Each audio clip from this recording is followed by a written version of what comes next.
మరి స్పెషల్ వంటకాల ఛానల్కి స్వాగతం. మాత్రం బాగున్నారా? అందరం బాగోవాలని హనుమంతుడిని ప్రార్థిస్తున్నాం. ఈ రోజు అయితే మీకు చూపించబోయేది దోసకాయ చట్నీ అనమాట అండి. చాలా బాగుంటుంది. మనం దాన్ని 2 రకాలుగా కూడా చేసుకోవచ్చు. రైస్లోకి బాగుంటుంది, మనం అలాగే టిఫిన్లో కూడా బాగుంటుంది అనమాట. ఇడ్లీలో కానీ దోశల్లో కానీ మనం చాలా బాగా బాగుంటుంది అనమాట. తయారు చేసుకునే విధానం, కావాల్సిన పదార్థాలు చూపిస్తాను మీకు, చూడండి.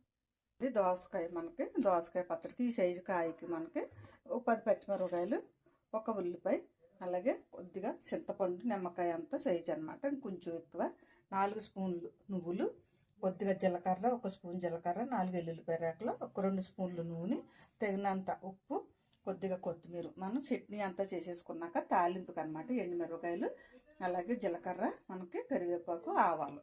ఓకే అండి, ఈసారి తయారు చేసుకునే విధానం చూపిస్తాను, చూడండి.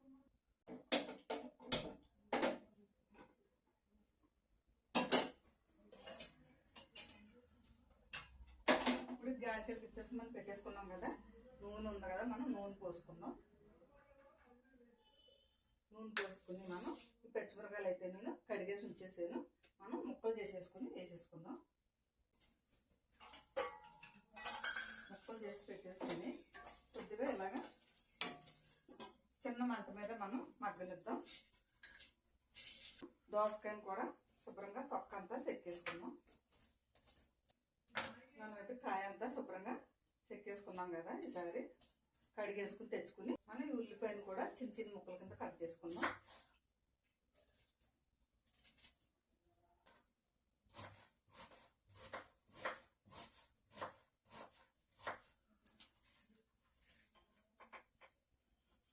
చేసుకుని ఈసారి మనం పోసేసుకుందాం. మనకి ఈ గింజలు కావాలంటే ఉంచుకోవచ్చు, లేకపోతే తీసేయచ్చు. నేనైతే తీసేస్తున్నాను.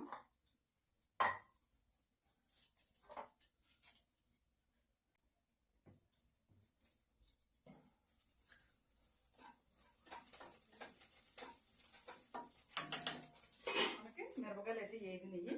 ఇప్పుడు మనకి నువ్వులు ఉన్నాయి కదా, ఈ నువ్వులు కూడా వేద్దాం. ఈ కొద్దిగా చిట్టపట్లు ఆడించి దింపేద్దాం.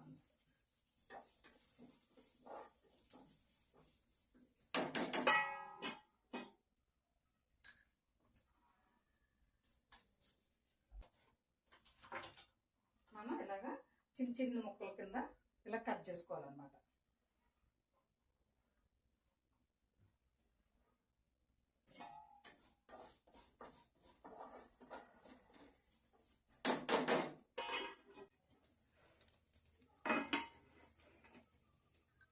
మనకి మిరపకాయలు ఇవి వేగుతున్నాయి కదా, కొద్దిగా మనకి చిట్టపట్లు ఆడిద్దాం. ఇంకా కొంచెం చిట్టపట్లు ఆడేదాకా ఉంచుదాం. మనకైతే ఏగినాయి కదా, ఇవి చూసారా, ఎర్రగా ఏగినాయి, చాలు. ఇంకా మనకి ఈసారి మనం దోసకాయ ముక్కలు కూడా వేసేసుకుందాం. ఎందుకంటే ఫుల్గా మగ్గనకూడదండి, ఏదో ఒక వంతు అలాగా కొంచెం మగ్గితే పచ్చివాసన పోయేదాకా కొద్దిగా మగ్గనిద్దాం. కొద్దిగా మూత పెట్టి ఉంచుదాం.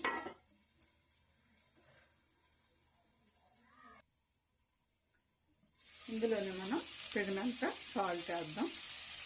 అలాగే వెల్లుల్లిపాయలు, జీలకర్ర ఉంది కదా, ఇది కూడా వేసేసుకుందాం. కొత్తిమీర,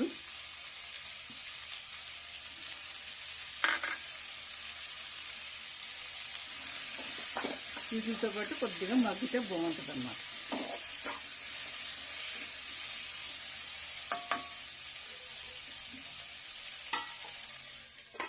ఒక 2 నిమిషాలు మూత పెట్టి ఉంచుదాం.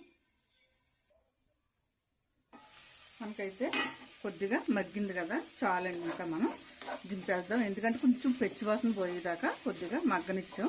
ఇప్పుడు ఇది కొద్దిగా చల్లారనిద్దాం, గ్యాస్ కట్టేసి. మనకైతే చల్లారిపోయి ఈసారి మనం కుక్కర్లో వేసేసుకున్నాం. మనం ఇది ఇప్పుడు కొద్దిగా బరక కొట్టుకుని తెచ్చుకుందాం మిక్సీలో.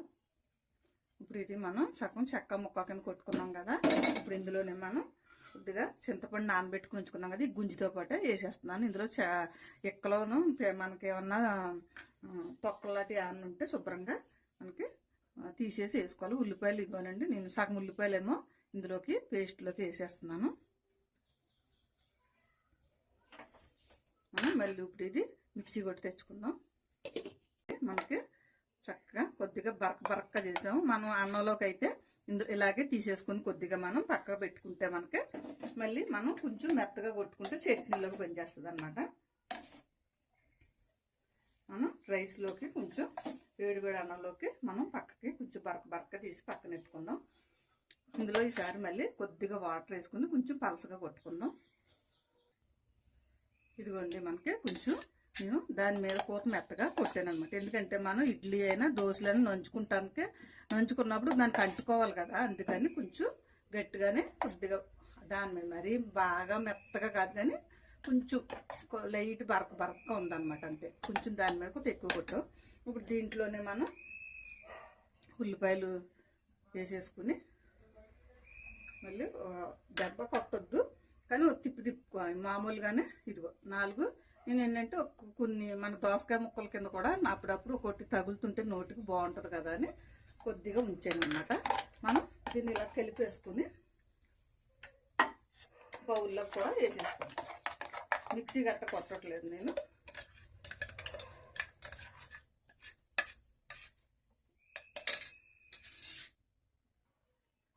ఇది ఈసారి చక్కగా మనకి ఉల్లిపాయ ముక్కలు అవి చక్కగా వేసుకున్నాం కదా, మనం తింటుంటే ఉల్లిపాయ ముక్కలు పంట కింద పడుతుంటే బాగుంటుంది అనమాట. ఈసారి మనం దీంట్లోకి తాలింపు పెట్టుకుందాం.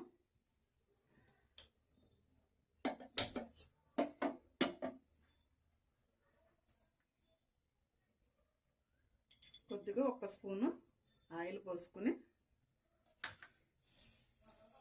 మనం ఈ తాలింపుకి మీకు చూపించాను కదా, ఇది ఈసారి మనం వేసుకుందాం. తాలింపు పెట్టుకోవడం వల్ల చక్కగా మంచి టేస్ట్ వస్తుంది అనమాట.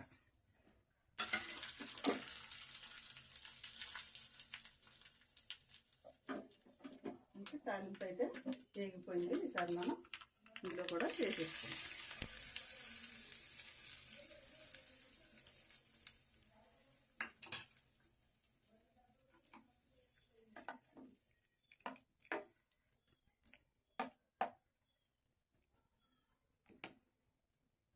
మనకి కొంచెం కొత్తిమీర కూడా వేసుకుందాం.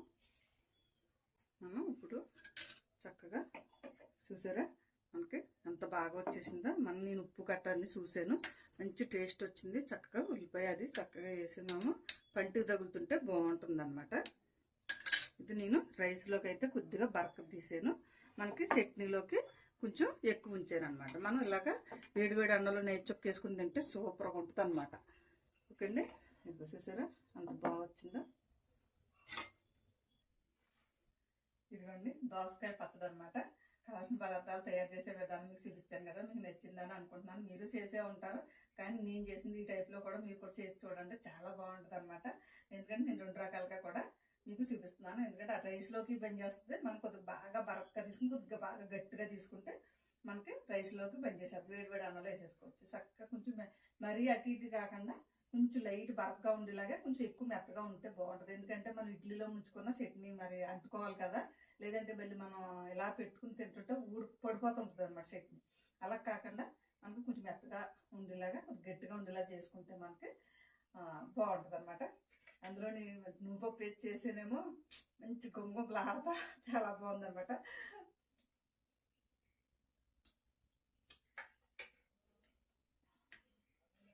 సూపర్ వచ్చింది.